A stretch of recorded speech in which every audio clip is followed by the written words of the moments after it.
My wife's sister made a pass at me at a recent family gathering and I have no idea what to do. For context, I think my wife Jenna is absolutely gorgeous, but she has some really negative body image issues. This is in large part because of her sister Mary, who is very conventionally attractive, as opposed to Jenna's more unconventional but, emo, striking beauty. Mary was a successful model until a couple years ago and now works in the fashion industry. In our early days of dating, when I would tell Jenna she's beautiful, she would always say, "Just wait until you see my sister." When I did finally meet her family, she would randomly press me for weeks to talk about her sister, whether I thought she was more attractive than her, etc. I always told her the truth, that I think Mary is attractive in a boring way, and that I think my wife is much more beautiful and interesting to look at.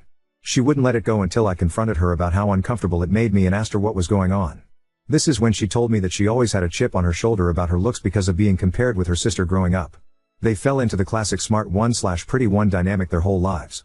She also said Mary had a habit of being flirty with all of her exes, and warned me that it would happen to me eventually. She then started sobbing and begging me to not cheat on her with her sister, to which I forcefully said I would never cheat on her with anyone, let alone her sister. I've been crazy about my wife since day one, and there's literally no woman on earth who could come close to her. I honestly didn't believe her about the flirting at first. I assumed it was just an extension of her insecurity, but I was wrong. Whenever we get together with my wife's family, Mary always finds ways to touch me and make little innuendos/comments about me or my body. It's super uncomfortable for everyone, especially my wife, and I've called her out on it before. She'll cool it for a while but eventually start doing it again. It's been 6 years of this, and every time it happens my wife is upset for days and I have to do a lot of reassuring. On to the current problem. A few days ago we were at my Mill's birthday party, and Mary asked me to help her grab some things from the garage. As soon as we walked into the garage, she turned and pressed me up against the door with her whole body and started trying to kiss me. I immediately pushed her off and asked her what the fuck she was doing. She started giggling and saying she was just doing what we both have been thinking and kept insisting, "You know you want to." I told her she was out of her mind and ran out of there. I went straight to my wife and told her we were leaving. The whole ride home she was asking me what was wrong. I wasn't sure whether to tell her because I knew how much it was going to hurt, but I also thought Mary would probably try to spin it as me making a move on her, so I knew I had to just say it. I told her everything and she cried the whole way home. For the last several days Mary has been calling and texting my wife doing exactly what I thought she would do, even telling my wife that I said she, Mary, was the hottest girl I've ever seen, which I had to assure my wife a million times that I did not and would never say, even though she believes my account of the situation. She's been a complete wreck the last several days. She's hardly eating. She pulls away from my touch when I try to hug her or just hold her hand. She says she feels hideous and disgusting and I don't know what to do. This is the lowest I have ever seen her, and it hurts to see how much she's hurting. I have no idea what to do to help her heal from this. Reddit, what should I do? Oop, my in-laws definitely enable her behavior. She's the golden child. They brag about her constantly, even though my wife is literally a neuroscientist. Their mom was a pageant queen and she was their dad's much younger trophy wife. Honestly, we may have to go no contact with all of them. Update 1. I realize that I have literally never had a chance to check in with myself after these things happen, and I've actually been holding a lot of frustration and resentment about it all.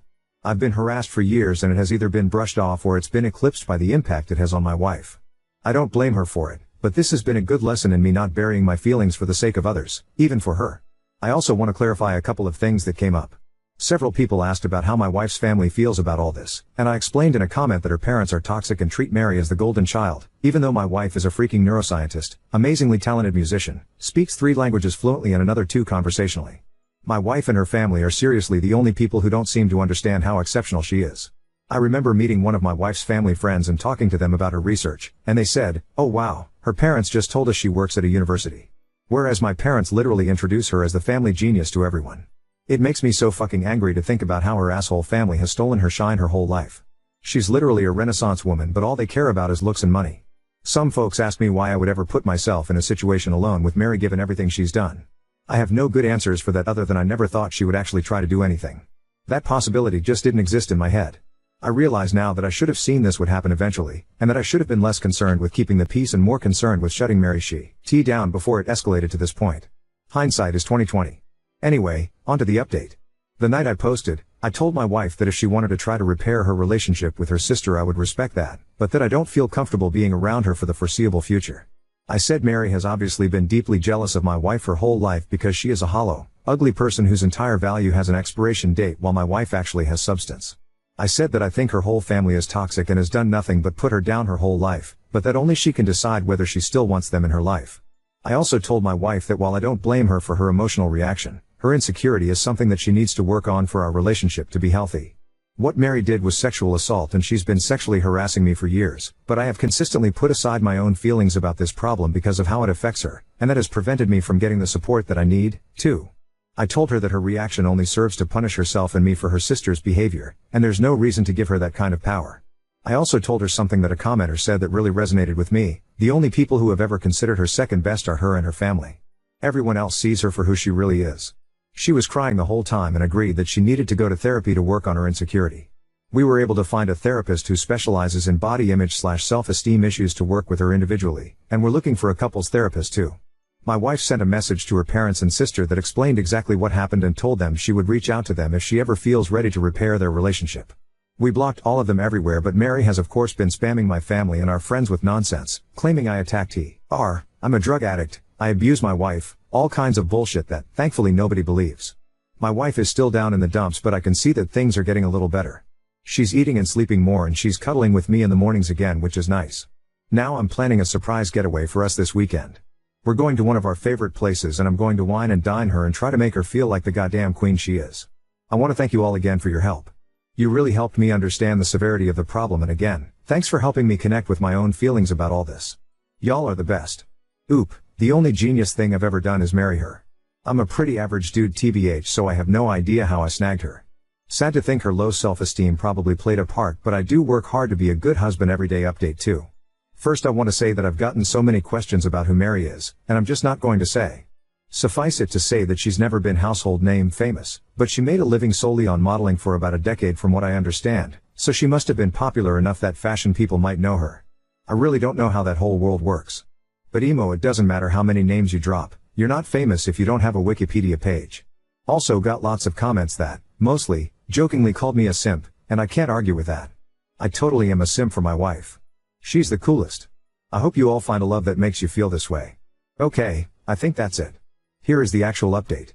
My wife loved the getaway weekend, we had a blast, and by the end of it she said she felt like herself again. For a few days after we got back things were really quiet, so we were hopeful that Mary had finally given up, but I felt uneasy about it all.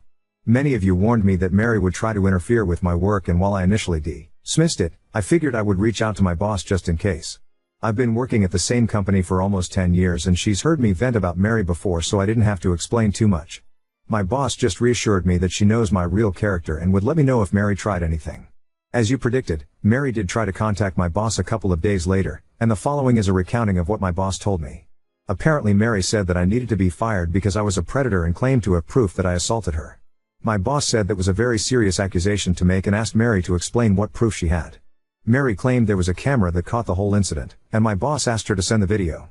Then Mary got flustered and said the police had it, so my boss asked her to send over a copy of the police report. Then Mary said it had a lot of private information in it, so my boss asked her to redact the private information and send it over. Then Mary said she didn't feel comfortable with that, and my boss told her that she could not take action against an employee based on word of mouth from a stranger. Then Mary shouted at her about victim blaming and hung up. Unfortunately, that was not the end of it. Last Wednesday, Mary somehow sent an email from my personal email account with a dick pic, not mine obviously, to the entire office. My best guess is that I must have left my email logged in on one of my in-laws' devices. She's definitely not smart enough to actually hack me. And I know this is completely beside the point, but of course she chose the weirdest looking dick I've ever seen. I played team sports all my life, I've seen a lot of dicks, and this was something else. It's honestly kind of funny to think about Mary googling gross penis or something and sifting through hundreds of images to find as the right one. I had to apologize to everyone on staff and thankfully folks were surprisingly understanding. It's actually been kind of a nice bonding experience with my coworkers. I honestly didn't consider myself to be super well liked in the office, but it feels like everyone has been going out of their way to be kind to me and it means a lot. Anyway, at this point it was clear we had to escalate things legally. I really wanted to avoid it, but she forced my hand. My wife and I have a lawyer friend who helped us draft a cease and desist letter outlining her continued harassment and the material and emotional damage this is causing us. My wife then sent a message to Mary and my in-laws with a copy of the letter and made it very clear that we would pursue criminal and/or civil proceedings if her harassment continued. My wife's mom then called her crying and begged her to just let it go and leave Mary alone. My wife calmly explained that Mary is the only person responsible for this whole situation, and that their parents have always enabled her awful behavior. She also said something she later regretted but I think was pretty badass. Mary is going to stick you two in a nursing home and steal your money the minute she has the chance, and you deserve it. After the way her mom reacted, my wife is firmly settled on cutting off her family completely. This happened on Friday, and on Sunday Mary's best frenemy and sent my brother a message on Facebook to say Mary is going to leave us alone and to please not sue her. I told my brother not to respond, then just sat and enjoyed the idea that Mary was out there somewhere freaking out about the potential of having to actually face the consequences of her actions. It must be such a strange feeling for her. Since then, we haven't heard a peep from the grapevine. It feels like things are finally starting to go back to normal. My wife is starting therapy next week and will be starting couples therapy in a month or two. She wants to do some work on herself first. She's also taking a short leave from work to rest and recharge. I'm so proud of her for standing up for herself with her family and finally putting her mental health and well-being first. Thanks again for everyone who offered advice. This was a messy situation, but it definitely would have been messier without your help. Update 3. I forgot about this account completely until today and logged in to see so many comments and messages asking for an update. It's honestly touching to see how many people care about this situation and want the best for me and my wife. This will be a brief update. I don't want to make this a regular thing, and the original situation has resolved enough that I am hopeful this will be the end of the saga. Mary and my in-laws have pretty much left us alone. My mill still tries to contact my wife every now and then, but she's made it clear to her family that if the first words out of their mouths aren't "I'm sorry," she isn't interested in a conversation. As you can see, the past 6 months have made my wife a badass. She has done some amazing work in therapy and her confidence is growing all the time. It's not just with her family, she's more comfortable asserting herself at work, with strangers, with friends, etc. She's even stopped putting up with some of my shit. To be fair, that shit is stuff like my leaving my socks everywhere around the house, but I'm seriously proud of her for telling me to cut it out. I'm becoming a more responsible and supportive partner because she's able to communicate her needs and expectations without feeling guilty about it. And I'm able to communicate things to her without intense emotions fully eclipsing the conversation. I didn't mention this in my earlier posts, but my wife does struggle with rejection sensitivity even outside of her family.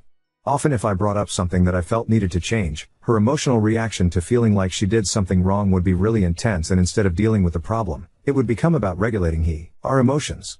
Now my wife has really good coping tools that allow her to talk about the problem without thinking she is the problem. And the biggest update. She's pregnant. We have a baby girl due in February. I am shitting my pants with excitement. We are going to love her so much and teach her that she is more than her beauty. She's going to have happy parents who love each other and work through issues as a team. The toxic cycle will be broken. Jenna's family doesn't know, and she's not sure if / when she'll tell them, but if she does, there are going to be strong boundaries in place for how they can be a part of our daughter's life. And it'll start with family therapy. For now, she has one set of grandparents that will go to the end of the earth for her, and that's more than enough. My family has been absolutely incredible in their support, and they're so excited for us. Things are looking better than they ever have. That's all, folks. Thanks again for your support on this wild journey. Hello everyone, I have come here for advice before and you were all incredibly helpful, and I could really use some support again. You can check my post history for the full story, but Doctor, last year my wife, Jenna, and I had to make the decision to go no contact with her whole family. Her sister, Mary, 30F, sexually assaulted me, in-laws defended her, and after some legal wrangling they finally left us alone. The situation wrecked my wife's self-esteem and tested our relationship, but we made it through. Jenna and I had our first daughter in February. She's amazing and we're doing great. We ended up moving away from Jenna's home state, NY, to mine, MA, to be closer to my family, and they've been incredibly helpful with the baby. We have not seen Jenna's family since cutting contact and blocking them everywhere, and we didn't tell them about the baby. Yesterday we received a letter in the mail from my mill and Phil. No idea how they got our address. Apparently my Phil has been diagnosed with late-stage cancer and is being told he could be dead in weeks. In-laws went on about how sorry they were for the way they handled the situation with Mary. They also apologized for the way they've treated my wife her whole life. Again, check post history, but basically Mary was the golden child and Jenna was an afterthought despite being super accomplished. They ended by saying they recently heard about the baby through the grapevine and want to meet their grandchild. To me, the apology seemed genuine. They went into detail on what they did wrong, apologized and expressed remorse, and explained what they should have done differently. They said they hope to earn our forgiveness with time and were willing to do family therapy to heal our relationship. Jenna is not having it. She feels like it's too little too late and doesn't want to respond. She also suspects that they're lying about Phil's cancer and just want to pressure us into reconciliation so they can meet the baby. It seems ludicrous, but I guess I wouldn't put it past them. I want to respect my wife's feelings around this, but I'm worried that if the cancer is real, she may regret not taking this opportunity for reconciliation before he dies. I expressed this to her, but she is adamant and I haven't broached the topic since. My instinct is to wait a few more days until the shock wears off to talk about it again. I just don't know what the best way to approach it would be. I certainly don't want to force my wife to do anything she doesn't want to do, but I feel like she's not thinking clearly about this right now. It also must be noted that our baby is still struggling with sleep and we're both tired and emotional all the time, so I feel like this might be influencing how she feels about all this. What should I do here? Should I try again or just let it be? Edit, people, stop being mean to me. I too am tired and emotional and my feelings are getting hurt. I am not forcing my wife to do anything. I brought it up one time. I know this is not about me. I don't personally care either way, I just want to support my wife. I intend to tell her I am here to listen/talk about it if she wants to, but I fully support her decisions around this. She has a great therapist she trusts and I'll be here to support her however I can. Update 4. Things have taken a disappointing turn but we have some answers and we're working through it. First, my wife was right. The cancer story was bullshit. They were just trying to manipulate us. The same night I wrote my last post, I just let my wife know that I was here to listen if she wanted to talk about any of it, but that I would always support her no matter what she decided. She thanked me and I didn't bring it up again. She had her therapy session and afterwards said she wanted to talk. She said she wanted to get more information before making any decisions. She reached out to a trusted mutual connection and asked them to discreetly find out if the cancer was real. They reported back to say my Phil appeared healthy. My in-laws are apparently planning a European vacation for August, and they're telling people we are going with them. Connection was also able to confirm Mary is supposed to go on this trip along with her new boyfriend, much older rich finance guy, shocker, and that my in-laws have not told anyone about what happened with me and Mary last year, they just told people we moved away for work. Obviously, at this point, any possibility of reconciliation was gone. I don't think I've ever seen Jenna angrier than when we found all of this out. Just the utter gall of them lying about something like terminal cancer to manipulate my wife into forgiveness. I'm still amazed they would stoop so low, but it was eye-opening to see comments on my last post talking about how common it is. They even call it Christmas cancer. Some people just have no shame. Jenna decided to write a letter this weekend explaining that she knew they were lying everything. She told them that they and Mary are essentially already dead to her, she's processed that grief, and recommends they do the same. She also said that if they try to reach out again, the next letter they receive will be from a lawyer. She told me that writing the letter was healing for her, so that's one small thing to be grateful for. We were left wondering who told them about the baby/gave them our address. I'm sure the address is not hard to find with public records, but we have been so careful about the baby. The connection we reached out to didn't even know about her until Jenna called. We like/trust them, just didn't want to take any chances of it getting back. We went over for dinner at my parents' place a couple of days ago and Jenna started telling them about what happened. I noticed my mother averting eye contact and my heart sank into my stomach. I asked her if she had been the one to contact them, and she just started bawling, saying she couldn't imagine never knowing her own grandchildren and just wanted us to heal and be a family together. My dad had no idea she had reached out and was shocked and disappointed in her as well. I went absolutely ballistic while Jenna sort of just shut down and got this blank look on her face. I can't remember half of the things I said, but I ended by saying she would now know what it's like to not have access to her granddaughter, just like my in-laws. We took the baby and left right away, ignoring calls/texts from them and eventually my siblings. So now we're both feeling betrayed and heartbroken. Never in a million years did I think my mother would violate our trust like that. We're so close. She loves Jenna and the baby so much. My family knows exactly what happened with the in-laws, she can't claim ignorance. Obviously we're taking a lot of space from them, but funnily enough, Jenna is advocating for us to not be too hasty in cutting them off. She feels like my mom was not acting maliciously and is open to giving her a second chance, especially given she's been nothing but supportive of me/my wife until this. Somewhere down there I know she's right, but it's too fresh and I'm still so angry. We've asked for space from my family and they're being respectful about it. We'll take the weekend to cool down before we figure out next steps together. Thankfully we have this cute little chubby grub in our house that giggles and makes silly sounds, so it's hard to stay super upset or in your head about anything for too long. I know it's going to be a hard road rebuilding trust with my mom, but I feel somewhat hopeful that things will be okay in the long run.